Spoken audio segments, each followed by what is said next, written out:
Hi friends, welcome to Rani cooking videos అండి. ఈరోజు నేను మెంతికూర పచ్చడి తయారు చేయబోతున్నానండి. దానిలోకి కావాల్సిన ఐటమ్స్ అండి. ఇగోండి 4 మెంతికూర కట్టలు తీసుకున్నానండి. నిమ్మకాయ అంతా చింతపండు తీసుకున్నాను. 10 ఎండుమిరపకాయలు, 10 పచ్చిమిరపకాయలు, ఇదిగోండి 2 చిన్నులపాయలు గర్భాలు ఒలుసుకున్నాను. 1 స్పూన్ ధనియాలు, 1 స్పూన్ నువ్వులు, 1 స్పూన్ జీలకర్ర. ఇవన్నీ పచ్చడి తయారు చేసే విధానం నేను మీకు చూపిస్తాను. హాయ్ ఫ్రెండ్స్, ఇదిగోండి ఇలా వేయించుకోవాలండి.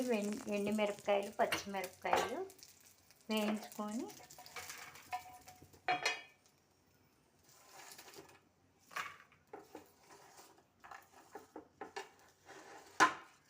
ఇవి కూడా వేయించుకోవాలి. ఈ దినుసులు కూడా ఇలా వేయించుకోవాలండి.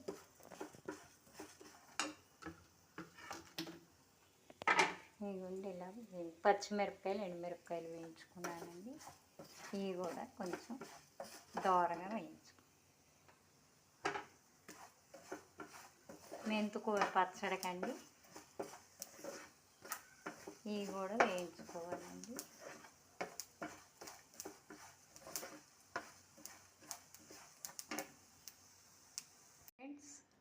అవి వేయించేసానండి దినుసులన్నీ. ఇదిగోండి ఇప్పుడు మెంతికూర వేయించుకోవాలి. మెంతికూర వేయించుకో.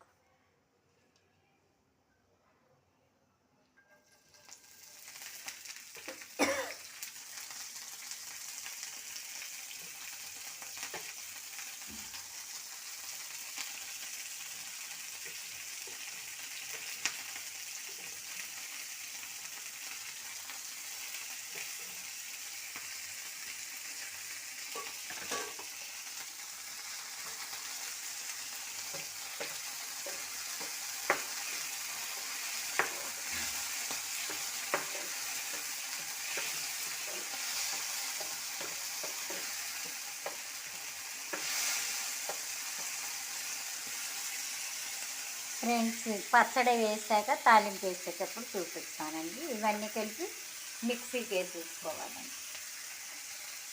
మెంతికూర వేయించేటప్పుడు చూపించాకండి. ఇదిగోండి వేసేసాను మిక్సీకి. ఇదిగోండి తాలింపు వేస్తున్నాను.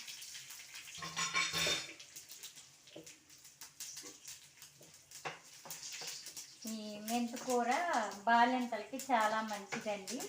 బాలింతలకే కాదండి, మామూలుగా షుగరు అలా ఉన్న వాళ్ళు కూడా తింటే చాలా మంచిదండి. ఇదిగోండి ఫ్రెండ్స్, మెంతికూర పచ్చడి రెడీ అయిపోయింది. తాలింపు వేసేసాను. ఇదిగోండి అన్నాల్లో వేసుకొని తింటమేనండి. బాగుంటుందండి తింటే. మీరు కూడా చేసుకొని ట్రై చేయండి. ఈ వీడియో నచ్చితే లైక్ చేయండి, షేర్ చేయండి, సబ్స్క్రైబ్ చేయండి. Rani cooking video. Thank you for watching. Bye.